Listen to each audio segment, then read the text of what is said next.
Salut les héroïnes! L'accès au leadership féminin n'est pas chose facile lorsqu'on voit les chiffres. Beaucoup de femmes redoublent encore d'efforts pour être acceptées dans des milieux généralement masculins. Les femmes constituent 26,4% des comités de direction en 2023 en France. La France qui est devancée par les pays nordiques, mais aussi par les États-Unis et le Royaume-Uni selon Ethics and Boards. Selon les FEA qui militent pour l'ambition au féminin, 35% des femmes pensent encore qu'il faut être one of the boys pour réussir dans les entreprises. Alors que de plus en plus, on parle de leadership inclusif, empathique, authentique même dans les entreprises. Alors pourquoi autant de femmes sentent-elles encore le besoin de se conformer à ces modèles traditionnellement masculins ?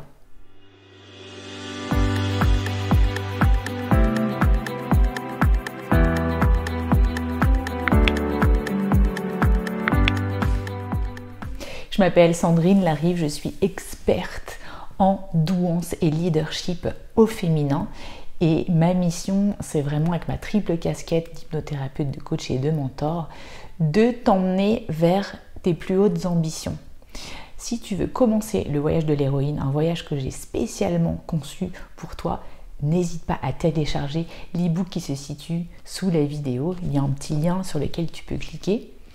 Et récemment, j'ai conçu un mentoring VIP, Very High Potential, pour les personnes qui en ont marre de se suradapter, de se conformer à des modèles et qui veulent enfin incarner un leadership à leur image. Si tu veux candidater pour ce mentoring privé sur mesure, c'est aussi dans un lien sous la vidéo. Encore plus que la femme neurotypique, la femme neuroatypique a tendance à se conformer et à se suradapter au code qui l'entoure, et ça se reflète aussi dans le leadership au féminin. La femme atypique a un drive, une intensité naturelle, mais à un moment donné, elle peut aussi, quand c'est poussé beaucoup plus loin jusqu'à la toute puissance, se perdre à force d'imiter les codes masculins autour pour rentrer dans un moule et ne pas être rejetée de ses équipes. En tant que femme HPI dans le passé, on t'a peut-être déjà dit que tu étais one of the boys pour des bonnes raisons. Par exemple, parce que tu assumais un style de garçon manqué que tu avais choisi quand tu étais jeune. Tu as toujours été bien intégrée dans des groupes de garçons parce qu'à côté de toi, ils sentaient qu'ils n'avaient pas besoin de se censurer ou d'être sur leur garde parce qu'il y avait une fille dans la pièce. Tu amènes un petit peu ce côté cash sans chichi, cette liberté. Voilà, tu l'emmènes avec toi partout où tu passes, et peut-être que tu t'es toujours aussi permis cette liberté avec les hommes. Tu es probablement une femme drôle et tu n'as pas peur d'un humour plus poussé, et des fois tu ne t'offusques même pas de certaines blagues un peu plus crues ou un peu plus maladroites, et des fois peut-être que toi-même tu en fais une petite grivoise de temps en temps. Mais là aujourd'hui je veux te parler peut-être de certaines mauvaises raisons en fait de femmes qui mimétisent les comportements masculins dominants en entreprise pour réussir. Et je sais de quoi je parle parce que je pense qu'à un moment donné, je le faisais sans m'en rendre compte inconsciemment et j'y ai travaillé. Pour contexte, on vit encore dans une société où l'entreprise est très patriarcale et de nombreux comportements sont qualifiés de positifs lorsqu'ils proviennent d'un homme et négatifs lorsqu'ils sont associés à une femme. Par conséquent, de nombreuses femmes sont convaincues qu'elles doivent apporter des comportements masculins dominants pour réussir dans leur carrière. Donc, elles mimétisent des comportements traditionnellement de leader masculin avec une certaine forme d'autorité, un esprit de compétition, une ultra-concentration sur la tâche, etc. Et combien d'entre vous rognent leurs ambitions les plus nobles de femmes pour se conformer à ces codes de domination masculine?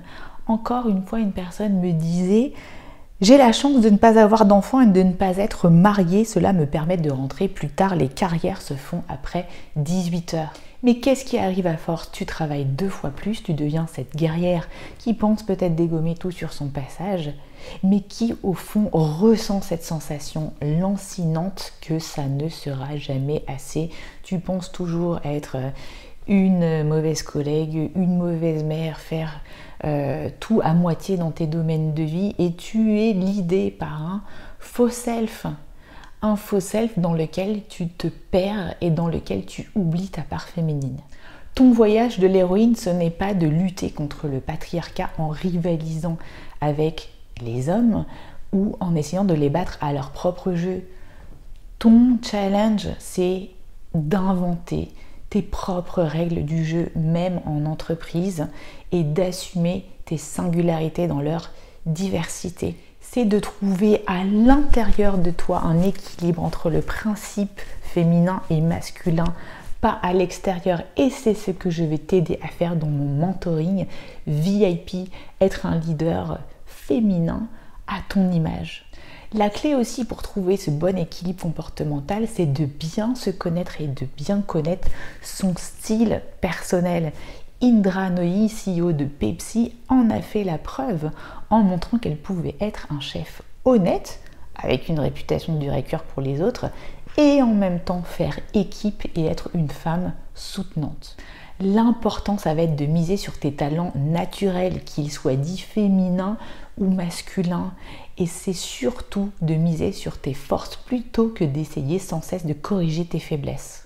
Être un leader, ce n'est pas forcément être dans la toute-puissance, se comporter comme un mâle alpha dominant et reléguer sa part féminine. Tu peux être un leader et une femme si tu y crois et si tu penses que c'est possible déjà. C'est pour ça que le leadership commence par le self-leadership, c'est-à-dire reprendre du pouvoir et de la souveraineté sur ce que tu penses que doit être ta vie. De même, dégager en fait une forme de solidité et d'ancrage, ça ne veut pas dire être une personne inflexible et rigide. Si tu es dans l'élégance ou encore dans l'ultra-féminité ou encore dans la douceur, eh bien c'est largement possible de convaincre si tu t'en donnes les moyens. C'est aussi pour une femme HPI savoir assumer ses paradoxes et va voir ma vidéo sur le sujet comment assumer ses paradoxes en tant que femme HPI. Par exemple, c'est être à la fois une femme forte et vulnérable. Oui, les deux sont possibles. Récemment, j'ai vu dans un sondage les chiffres suivants. 2 femmes sur 5 ont dit avoir déjà quitté précipitamment leur bureau pour ne pas pleurer devant leurs collègues, tandis qu'une femme sur 5 pense que pour être respectée au travail, il faut agir de manière impitoyable. Et je pense qu'à un moment donné, je me disais aussi que tout ça n'était pas réconciliable dans une seule et même personne en entreprise. Mais ça, j'ai changé d'avis à 360 degrés. Aujourd'hui, je suis fière d'avoir une voix sur YouTube et en même temps de vous en dire assez pour vous montrer que j'ai dépassé les mêmes choses que vous, tout en ne dévoilant pas totalement mon intimité et ma vie personnelle. J'ai trouvé la juste dose. Est-ce que cette vulnérabilité auprès de vous m'empêche d'avoir des clientes? Absolument pas. Donc, ce que je veux te dire, c'est que voilà, être une femme forte et vulnérable et être un leader, c'est possible et tout ça en même temps.